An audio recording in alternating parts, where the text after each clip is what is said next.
everybody. Welcome to Seattle Refined. I'm Gard Swanson. Man, do we have a packed show for you today, and we're kicking things off with Hot Topics. Joining us on the panel today, it is Seth Wayne from KOMO Television. Hello. And Brian Calver from KOMO Radio. Can you tell the difference? Well, what's the difference? This is radio. This is what radio The looks jacket like. is TV.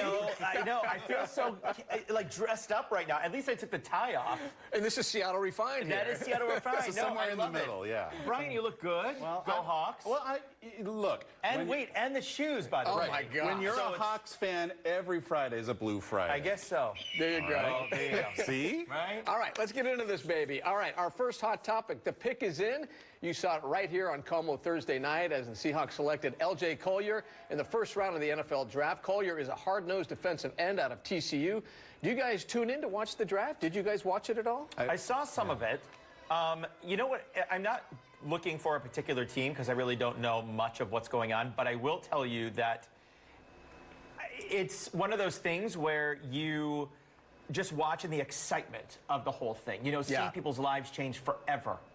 That's what I think is so cool about the draft. Yeah, I like to, it's like the difference between this and the award shows. You know, these kids have been working hard. Oh, They've yeah. been training all of their life. And then to see, you know, it's not only a big moment for them, but for their parents as well. It's such a huge thing. So I watched a little bit at the gym last night, but I missed this part. I missed the Seahawks. And it was on KOMO, too, which was Right. odd, because that hasn't really happened. very No, often. not at all. Yeah, and so it's right here on ABC, which is huge, and it's going to continue, and it's going to be, it's really cool. I mean, once you get down to like so many picks and so many rounds and things like that, it's an awesome thing. Yeah, a lot of picks left. Yeah. All right, our next hot topic, the gift that keeps on giving. Fresh off his signing bonus, we're talking his massive contract extension. Russell Wilson gave a gift to each of his offensive linemen, 13 of the guys, $12,000 each in Amazon stock. In a letter to each of those players, Wilson reportedly wrote, "You have invested in my life. This is my investment in yours." What do you guys think of this? First of all, it's amazing, but I thought I read that it was $12,000 in an Amazon gift card, not stock. But I thought to myself, wow, that's going to come in handy. Right. But then I heard, and then I reread it, and I'm like, stock. I'm like, whoa. And what is that, like a share? What, like 10 shares or something, 11 shares? But still, I mean, think about what's going to happen, you know, to that stock down the road, or it might not. But it's just a symbol. I think it shows he's a cool guy. He's sharing, giving some of his, you know, giving back to the other team. It's big. And did he do 12,000 because of the 12s? I'd say so. Is that what it's about? It could be the hidden message there. There got to be some of that. Yeah. I don't know. I think a lot of people are dogging on Russell on this one. There are a lot of people who say, what? You just signed, what, the biggest contract in NFL history? $140 million in 4 years. And you could afford 12,000 in stock? I am not one of those dogs. I think it's cool whenever somebody in that kind of a position takes care of the people around them. He could have done nothing. Yeah, he could have done nothing. But I just think it's a cool symbol. It's a cool gesture. It doesn't have to be a big amount of money. It was just, I think, the gesture that goes a long way. And I respect him for it. Would it have been better if he gave it to charity in the player's name? Well, I don't think, I mean, you could do it. He does a lot for charity as it is. Right, yeah, so exactly. I'm not, So, again, can't dog on him for that. Or it could be his way of saving face from the little video that he did with Sierra. Yeah. And it's like, don't make fun of me. Here's some stock. That was creepy, though. No, I thought it was funny. Yeah, it was. I thought it was funny. Kelly Koopmans was on the show last week, and she said, It's it kind of creeped me out a little bit. It was kind of one of the, yeah. Yeah. I felt like we got to see That was something. last week's discussion. We've never been able to see that otherwise. What, So Billy Ned? now I can't unsee it, but Yeah, there you go. All right, our next hot topic, a dress code for parents. A high school in Houston announced they will turn parents away for showing up to school wearing clothing like pajamas, hair rollers, leggings, or bonnets. The dress code was reportedly established after a parent was asked to leave for wearing a headscarf and t-shirt dress while attempting to enroll her child. What do you guys think of this? A lot of people are saying it's belittling, it's classless. But here's the thing, just be respectful. Even, you know, you're not going to send your kid to school wearing hair rollers and pajamas, and just be the same. Don't embarrass your child. I Yeah, mean, that's the big thing. Like, I mean, you're not going to show, just be respectful to anyone. If you're going to go into the school, have a parent-teacher conference, be the attendance off, whatever it is, going to be guidance counselor, no matter what, at least show some respect. Throw on whatever you're going to wear, but, I mean, come on, brush your hair. You know what I mean? Don't wear a hat. You know Brush what I your mean? teeth. Right. I appreciate that. But I think about, again, if we talk about precedents here, you walk into your boss and tell your boss what to wear every day. These parents are paying the taxes for this school, and this school is telling them what to wear. Yeah. I think I appreciate the respect, but I don't like the school coming out as saying, well, I know you give us your money every month, but we're going to tell you what we want you to wear when you drop off your kids. I think that might be a little bit. But then I on don't the know. flip side of that coin, then you have the kids. So then is it right for the kids to wear anything to school? Well, but the Because kids the are kids- under the charge of the school at the time. The parents aren't necessarily Which is under then the charge of parents' school. taxpayers. Okay. You know what I'm saying? So it's just You- kind of you- one of those things. But to each its own. Right, That's no. why it's called Hot Topic. You guys need to leave and get a different dress going here. I don't like what you guys have You don't on. like? Oh. I'm joking. Well, it's a good thing. It's a good thing I work for an easygoing rate when I do this show. Right. Guard doesn't give us $12,000 in Amazon stock. To No, do only here. Microsoft or Yeah. Starbucks or Boeing. You know, I'll take care of you, Brian. All right. All right, our next hot topic, forget Jell-O shots. Booze-infused pudding is now a big Do we thing. have samples of this? No. I know, wouldn't that be no. nice? A new company called Spoonable Spirits is rolling out a line of alcohol-infused pudding shots. Flavors include everything from Nutella Latte to Cranberry Cosmo. Each has 5% alcohol. I would definitely like to try that one right there. Yeah. That one looks pretty good. For sure. What do you think, Brian? I don't know. But you're a wine guy. Maybe if Yeah. it had some wine in it. You know, maybe a wine flavor pudding. I don't know. I always worry about. It was kind of like the thing that they worried about with the whole cannabis thing here Yeah. in the state is when you make it look so enticing. Like I'm afraid that looks a little bit too kid friendly to me. Yeah, that's a good And point. I That's don't a want to good point. encourage the kids or have them accidentally get into mom and dad's pudding, if you know what I. So you know, maybe making it less appealing or less appetite. I don't know. Yeah. I'm just a little bit on guard when But it if, comes but if to. you put that aside, you'd probably try it, wouldn't oh, you? I would. I would try. Me, it. I'm like, lock up your pudding, I just- kids. I just Do don't whatever want you the kids I'm to gonna get eat into your it, pudding. yeah. I'm going to do it. I'm going to eat it. Listen so I'm all for it. I love it. Let's bring on the pudding. All right. I think it's great. There's got to be a think it's snack fun. pack joke here somewhere, Yeah. you know, right? Right. All right, our next hot topic, there's a creature in our bedroom. For 3 days, that's what 2 children told their parents, and it turns out the kids were right. The parents were shocked to discover a possum had taken residence in their kid's closet. Apparently, it had crawled up one of the dresses in the closet and was poking its head out the neck hole. Oh, man. It almost looks like a stuffed animal. That's what I would freak out. Oh, look at that cute possum. And you grab it, it's alive. So you're going to ask us what we would do. I want to know what you would do. Yeah. Because you're the one who has like the homes and the this and the that. Not that we don't live in a I would home, call Brian But to come, the To come exterminator. and exterminate the Right. possum.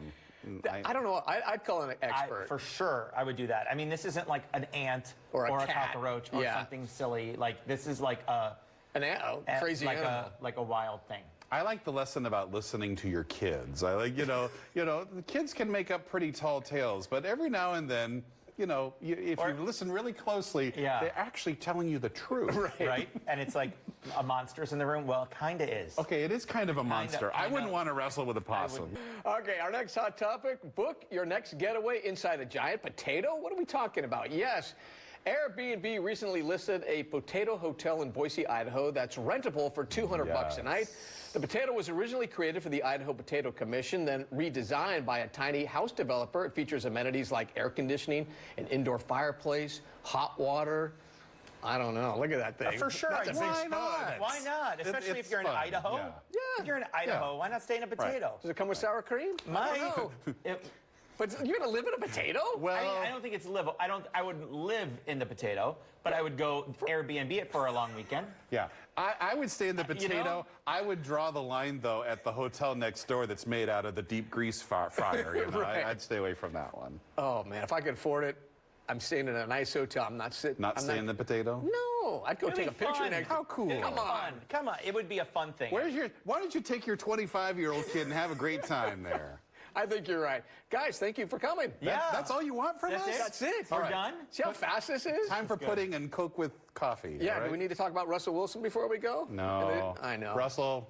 All right. There you go. All right. Thank you, fellas. All right. Seattle Refined is just getting started. Coming up from bachelor to broker, Jason Mesnick stops by with a look at some of the hottest listings in Western Washington, plus a new approach to weight loss, and it's all based on science. Meet the local woman who's putting herself to the test. We'll be right back. But first, Refined wants to send you to Disneyland. Just watch Refined weekdays at 3 p.m. for the keyword and text for your chance to win a getaway to Disneyland Resort. That includes hotel, park tickets, and airfare. For full details, head to seattlerefined.com/contest.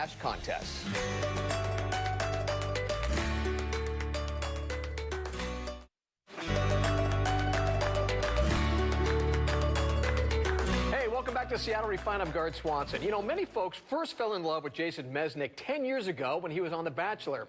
In those days, the Kirkland resident was a single dad looking for love.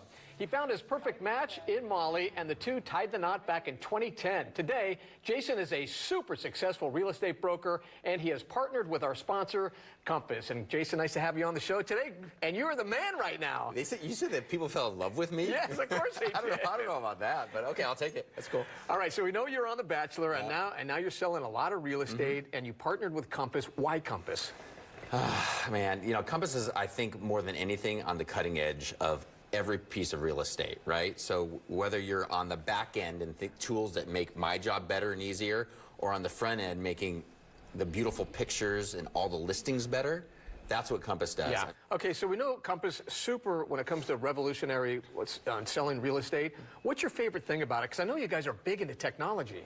Yeah, I mean, definitely, like, I'm a startup guy at heart. We were just talking about this, and I think there's a piece of it that, like, I love, like, the apps that they're building and, like, being able to print beautiful pictures. But the truth is, it's really about the people. So Compass is really coming out, and, like, they're bringing all of the best brokers across really the country, but in Seattle. So any of the, like, if you're working with a broker or you're not, and they're really good, they'll probably end up at Compass someday because they're hiring the best and the brightest, and everybody in the office is awesome. Well, I know you're the best and the brightest. And oh, thanks, man. And you're not a real estate guy unless you bring us some really some eye candy to look at. Tell me about some of your listings. Let's start in Maple Valley. Oh God! So you could buy a house anywhere. Like, so if you're in Bellevue for $3 million, it's gonna buy you a beautiful house on a small 10,000 square foot lot. But in Maple Valley, I've got this incredible listing. It's on 5 acres. It's the most beautiful 9,000 square foot house you've seen that has. That's a monster. 9,000's huge. It's got an indoor theater, an indoor pool, a wine cellar like as big as my house. It's incredible. All right, so you know, you probably don't know this. I'm a hack golfer. I'm not very good. But I love homes, and you have one on a golf course somewhere. Where is it again? Yeah, right off Glendale. Glendale, that's it. So I was a good golfer, then I had kids, and now I'm learning how to play golf again. Right. So it's right off Glendale on the 3rd hole. It's over 4,000 square feet. And again, so if you were going to be in Medina, which is great, you know, you're looking at $7-8 million to be on the golf course, right, in a beautiful house. This one's just over $2 million. Wow. And it's a beautiful, beautiful home. And you can sneak on the course at night, right? Yeah, course access, right? Yeah, great for chipping and putting. All right, so we got a couple of homes. What about condos? I know a lot of people buying condos these days. Yeah, you know, so like affordability is tough now, right? So now, like, getting into the market might be $700,000 or $800,000. So I've got an awesome townhouse in Issaquah that's 3-bedroom, 2-bath. Very, very modern. So if you work like in Bellevue or in the city, it's a straight shot up I-90. Just a stunning, beautiful townhome. And real quick, I know we only have a minute or so. Right now, the real estate market, where are we? Is it hot or is it cold? Are we flatlined? What's going on? So the market is picking up. So for about 6 months, it was relatively pretty quiet. So I would say right now, if you're I don't know what people typically think about the market, right? But the market always spikes in the spring. So that's where we are now. So it's a great time to be a seller, but a little bit trickier to be a buyer, right? But as we get past like this, as soon as kids get out of school, right? And everybody's a little bit sidetracked about getting kids to summer camp or vacations or whatnot, that's a great time to be a buyer. But the market has definitely picked up. Yeah, and I know you've never heard this. Do you have a bachelor pad for somebody? I know you've heard that a million times. I plead the fifth. All right, thank you, Jason. Hey, for more about Compass, all you have to do is go to our website, SeattleRefined.com. We'll be right back after this.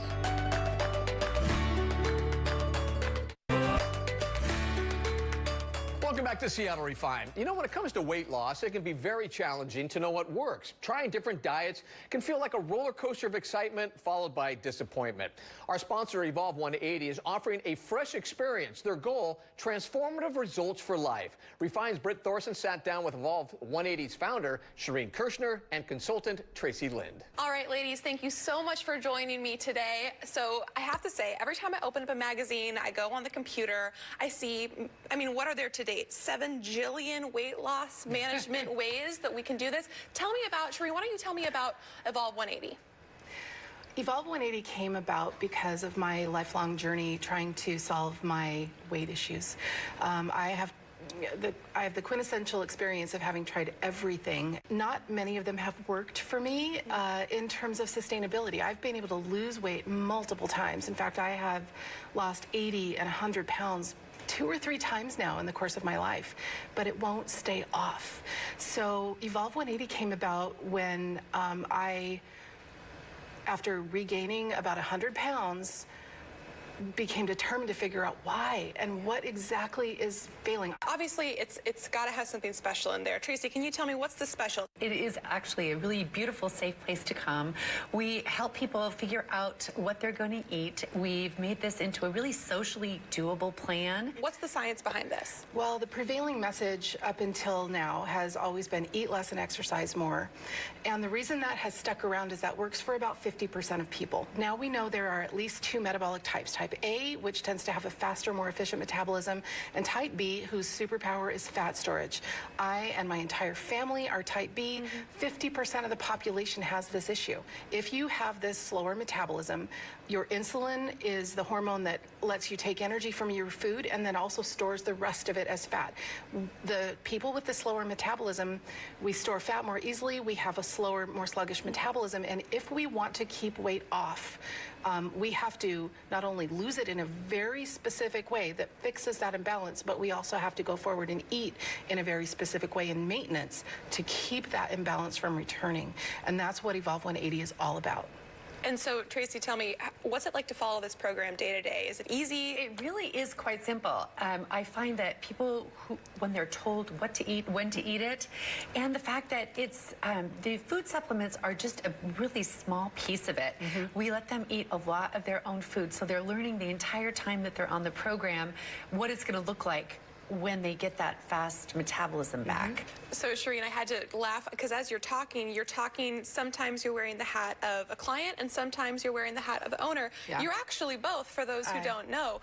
As a business owner and then somebody who just struggles with an eating disorder, basically, I've always got to work on how to have integrity and alignment between what I do for work and what I do personally. So as a client, how are things going right now? How's the journey going? Or when I'm on the protocol, it just works. The science is all baked into it. I don't even have to think about that. I just have to look at my allowed foods, look at my not allowed foods, make sure that my day conforms to the instructions, and it just happens. So give me your stats now and the stats of where you want to be. You started at 300.6 300.6 pounds. I dropped 9.2 pounds my first week, and it feels great. That's about 10% of my goal in week 1. From here, what I know from watching our clients and designing the program is at my starting weight, I could lose anywhere between 2 and 4 pounds a week easily. Tracy, tell me what some of your other clients love about this program. You know, they really like to see the results. And, you know, I'm finding that they like coming in. We don't judge. I mean, we've been there almost. It's the biggest thing. All of us have been there. Yeah. All of my staff have been on the protocol in one form or another so that they get what it's like to do it themselves. And, you know, we have a mental health counselor, we have a registered dietitian, we have a couple of people with just decades of experience helping people with this issue. And our team is incredible. Thank you guys so much for coming in and talking. Shireen, we can't wait to follow you along with your journey. Best of luck to you. Thank you so much. Thanks. Thank you, ladies. Man, what a great program. For more on Shireen's weight loss journey and Evolve 180, just visit our website. Seattle Refined will be right back after this. Have you been to the All right, we're just about finished with this episode of Seattle Refined. As we end the show, here are some of our favorite photos and moments. Have a great day, everybody.